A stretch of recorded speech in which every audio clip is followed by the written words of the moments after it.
Я говорю вам со всей уверенностью, которая у меня может быть, о том, что умершие не только продолжают проявлять интерес к тому, что происходит, но знают гораздо больше об этой земле, чем мы, и могут время от времени общаться с нами. Сэр Оливер Лодж. Самый главный вопрос, который интересует всех, кто столкнулся с потерей родных и близких людей, встретимся ли мы с ними, когда придет час нашей так называемой смерти и перехода в другой мир.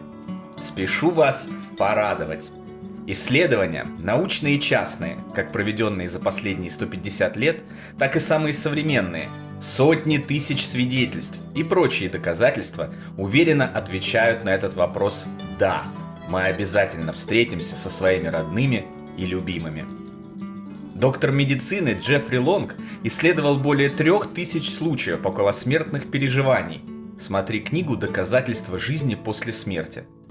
В большинстве из них люди, испытавшие клиническую смерть, сообщают о том, что встретили за чертой своих родных, близких и друзей, которые заверили их, что у них все хорошо и они ждут новой встречи.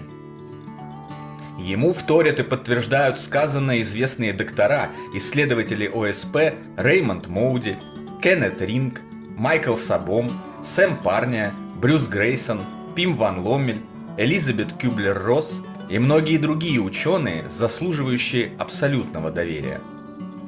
Опытный нейрохирург Эбен Александр, смотри книгу «Доказательства рая», лично испытавший ОСП в ходе тяжелейшего заболевания мозга и недельной комы, рассказывает, что встретил по ту сторону свою сестру, о которой он к тому моменту даже не знал. Она сопровождала его в путешествии по ту сторону. В тот момент он, конечно, не понял, что это за прекрасная незнакомка, показывающая ему мир за гранью. Правда раскрылась значительно позже, когда он, приемный сын, нашел своих биологических родителей, и те показали ему фотографию его умершей задолго до этих событий сестры. И он узнал в ней ту прекрасную незнакомку из своего путешествия в рай. Встречи с родными, неизвестными нам к моменту визита в загробный мир, являются железобетонными доказательствами существования жизни после жизни, против которых не способны пойти даже самые убежденные скептики. Почему?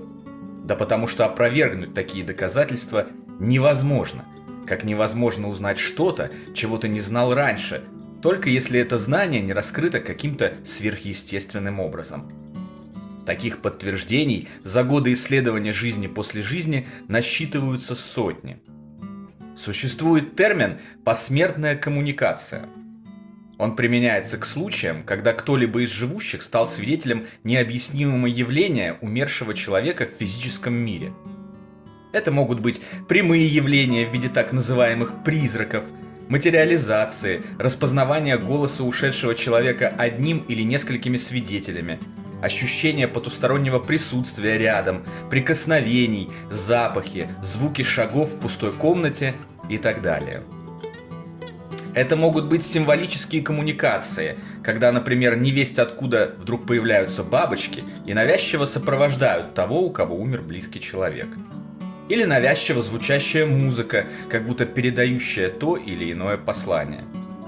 Билл и Джуди Гугенхайм собрали тысячи случаев посмертных коммуникаций людей с их ушедшими любимыми и поделились ими в своей замечательной книге «Послания с того света».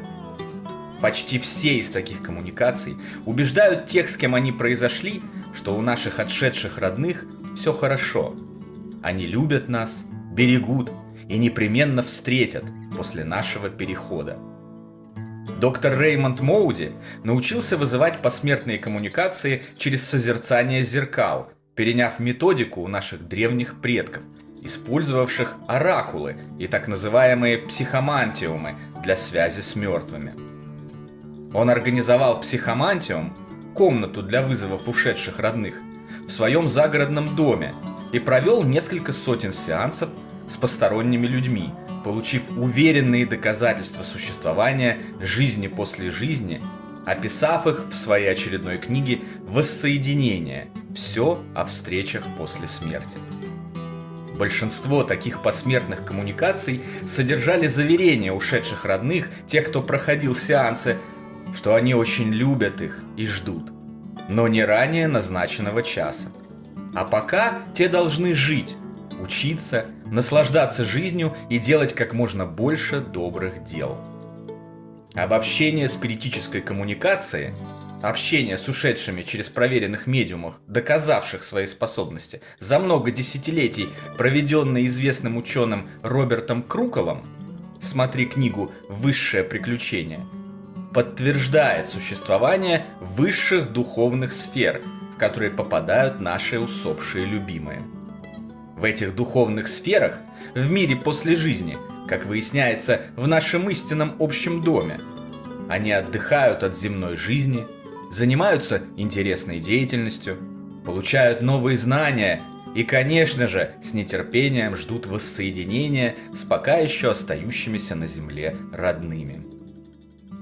Новый метод психотерапии, называющийся десенсибилизация и переработка быстрым движением глаз, ДПДГ, разработанный доктором Франсин Шапиро, недавно начал широко применяться психологами и психотерапевтами. Последние исследования оценивают ДПТГ как эффективный метод лечения тревожных расстройств, депрессий и прочих травм психики. Но помимо этого, в ряде случаев он еще позволяет вызвать встречу с усопшими близкими. В книге Джей Стива Миллера «За гранью земной жизни» описано несколько случаев, когда люди, использовавшие этот метод для коррекции духовных проблем, в ходе терапии встречались с ушедшими родными. И те объяснили им, что находятся в прекрасном месте, у них все хорошо, и когда-нибудь их обязательно ждет новая встреча. Я сам, лично, получил уверенные доказательства того, что мой самый родной и близкий человек, покинувший земной мир, Даня, ждет меня по ту сторону, когда 2 месяца спустя после его ухода я стал видеть повсюду образы сердца.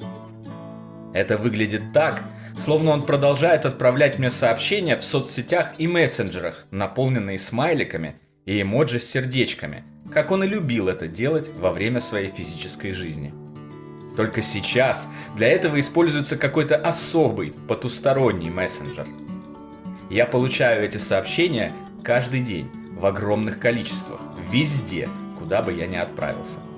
В небесах, на земле, в тенях, рисунках, лужах и, не смейтесь, даже в птичьих какашках, получаю уверенный сигнал о том, что меня продолжают любить, и я буду встречен с распростертыми объятиями, как только придет мой час. Каким-то образом мой родной человек смог изменить мое сознание. В качестве подтверждения выживания личности после смерти физического тела мне в сознание была загружена способность выхватывать формы сердца из всего, что меня окружает. Раньше у меня не было такой замечательной возможности.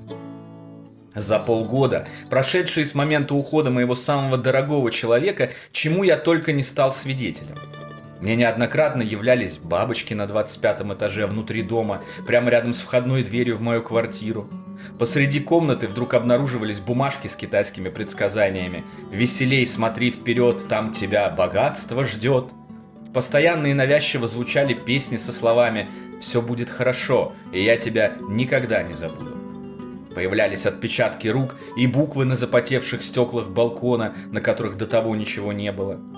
Посреди пустыря встречались незнакомцы, которые ни с того ни с сего начинали рассказывать мне о том, что рай существует и Господь всех прощает. Случались и другие волшебные события. Обо всех потусторонних явлениях, свидетелем которых я стал, я подробно рассказал в книге «Жизнь после жизни есть, и я знаю. Путешествие скептиков в потусторонний мир», а также представил фотографические подтверждения многих из них.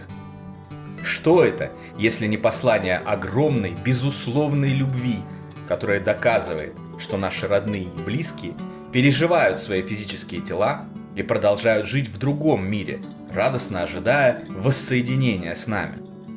За годы исследований тонкого мира и его обитателей у человечества накопилось столько доказательств, что отрицать их можно только если ты с ними не знаком. В любом другом случае, даже для многих закостенелых скептиков становится очевидно: жизнь после жизни есть, и, судя по всему, она прекрасна. А наши дорогие, родные и близкие ждут нас по ту сторону, чтобы продолжить совместный путь и больше уже никогда не расставаться. Ну разве что на чуточку и по очень важному делу, по завершению которого мы снова вернемся домой и будем вместе.